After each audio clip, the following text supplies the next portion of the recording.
Hi, welcome to the small shed. This week we're building a cart to put the vacuum cleaner into, and that's coming up next.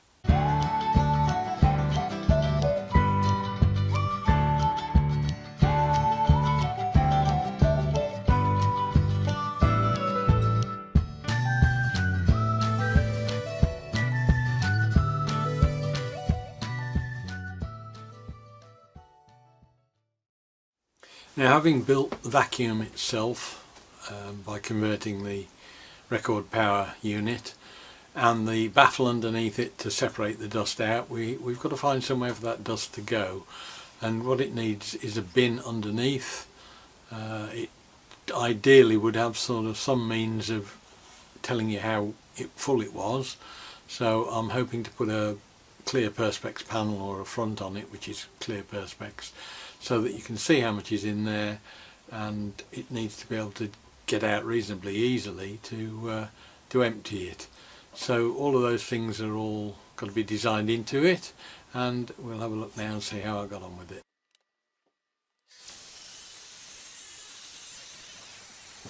You can get some idea on how long this has been going on for, this saga, by looking at the flowers in the back on that picture. It was done in, I think, August or September, so you can see how long this has been dragging on for. I just was basically at that point cutting up all the tops and bottoms for the vacuum, the baffle and the cart itselff. I wanted to cut 6 identical pieces of ply and the bases for the trolley itself, and I think this is the 18mm 500 by 500 base for the actual dust cart itself. So the material's been cut and lying around for a long while. As I say, it's just that I've needed to get so many other things doing, including the garden swings that I did, that as I say, it's taken such a long time. This now is the actual sides themselves.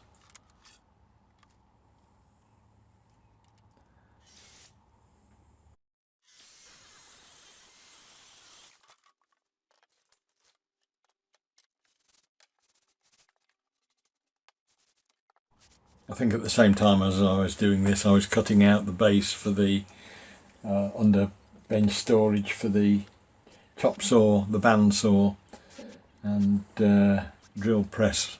So I was doing all the bits at the same time.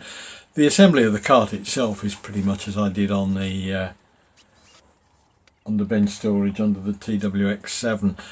I went for a smaller caster, which in hindsight has been a mistake.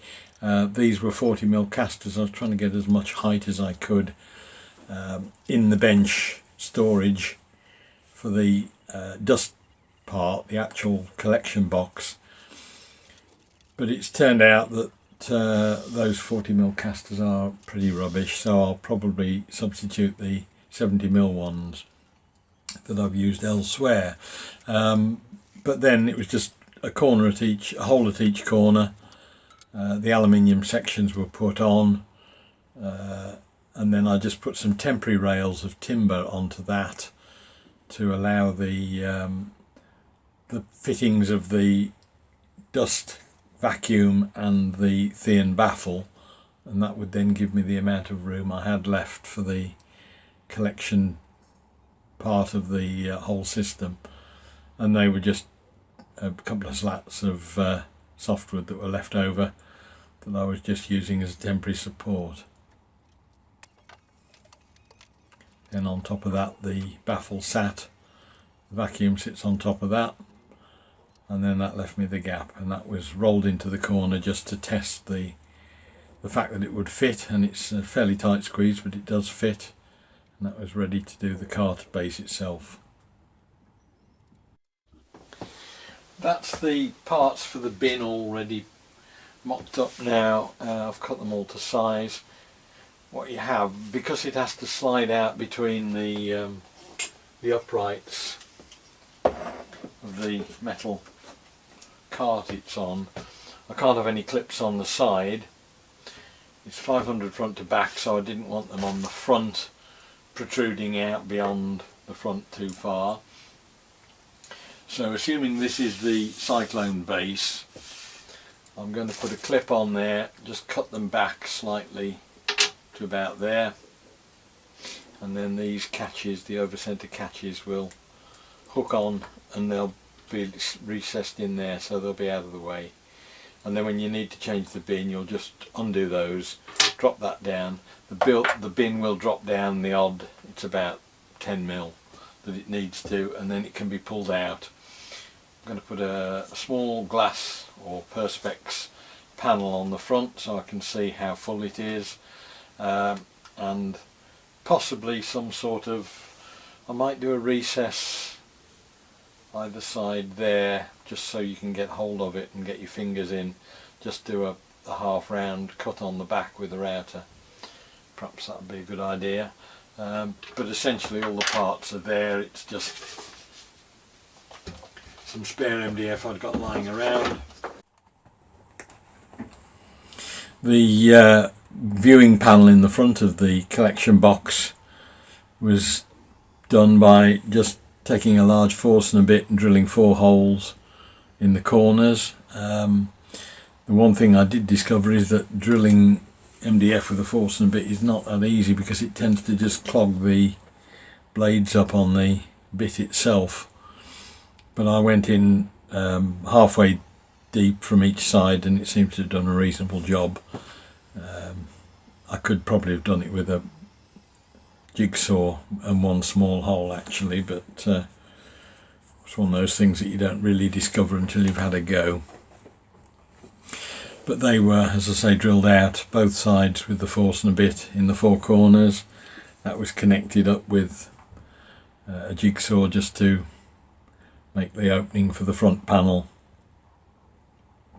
And all that's doing is just giving me a reference point that I can have a look at and see when the bin itself is getting full. As I may have mentioned, one of the biggest problems with these things is that if you let them get too full, they cease to work properly and become far less efficient as you're getting more and more stuff in them.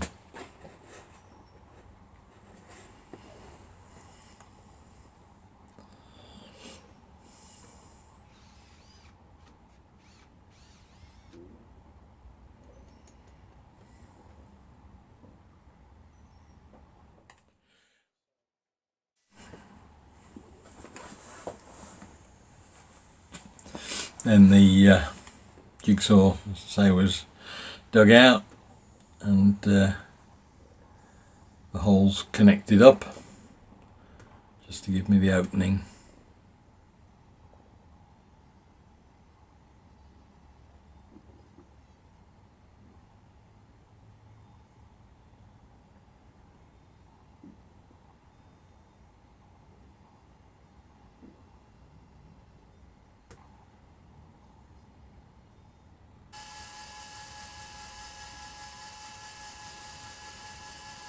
Give it a big quick clean up with the Ryobi little random orbital that I got from the recent closure of Homebase. They were selling these off cheap, and it's proved a pretty useful tool.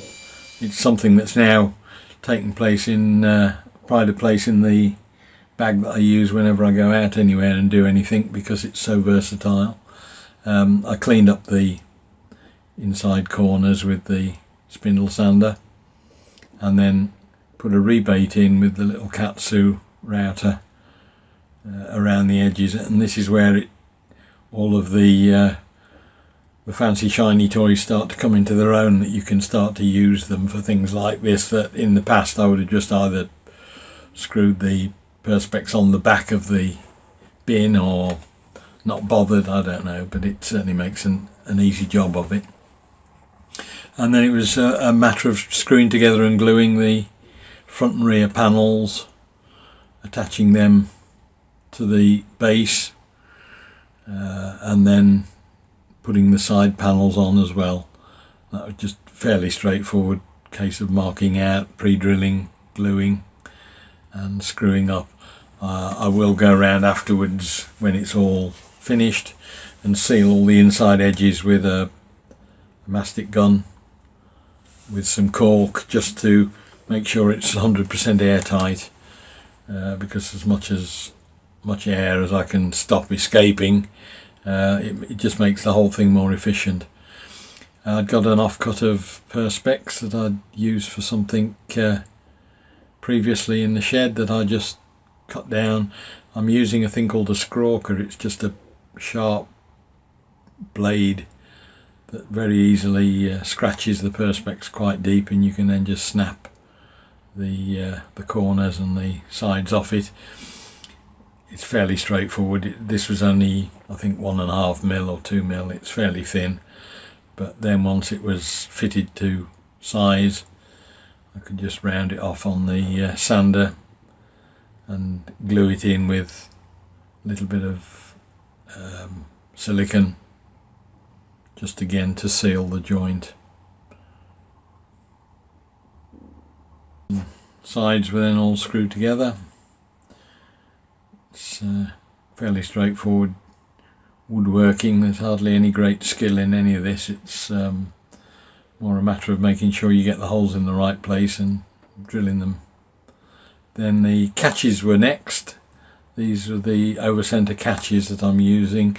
The whole reason for that sort of complex piece at the corners was to get these to allow them to mount in more or less flush with the front and rear of the cart, but at the same time allow them to hook up onto the baffle above. And then it was just a matter of attaching it and trying it all out to see if it works, and the initial signs are pretty good.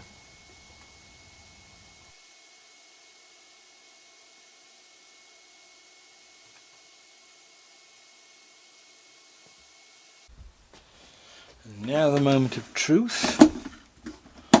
Have we got anything in the top? Yeah, there's a bit of dust in there, but not too bad. I suspect some of that's down to the length of the pipe going down inside the cyclone. At the moment it's only that length, and it should be longer. But it's a promising start anyway. That's good.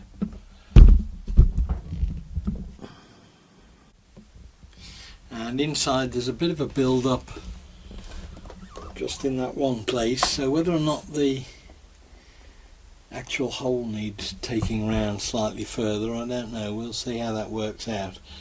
We'll check what's in the bin as well now.